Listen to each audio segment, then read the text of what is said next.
Pozdrav svima, danas je 9.3.2016. prošlo 19 dana na Rakutanu. Vratio sam se iz knjižnice prije nekih 10 minuta, tražio sam neke članke i knjige vezano za diplomski rad, tako da nisam stigao na vrijeme snimiti ovaj video, ali dobro, još uvijek se vidi, tako da ajmo zoomirati na brzinu dok se još može nešto vidjeti.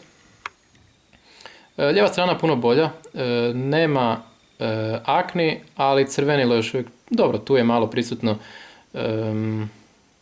Desna strana je isto bolja nego inače i usporedbi sa lijevom je u boljem stanju. Čelo je ok, tu je jedna mala aknica, ali ništa zato. Nos je ok i brada je ok, ovo je mala nezgoda za vrijeme brijanja. Eto, kako se sjećam se dobro, nema više toliko problema ni sa leđima. Koncentracija mi je dobro, ajde, ona je još malo slabija, ali bolje iz tjedna u tjedan. Eto, to je bilo to, vidimo se za tjedan dan. Pozdrav.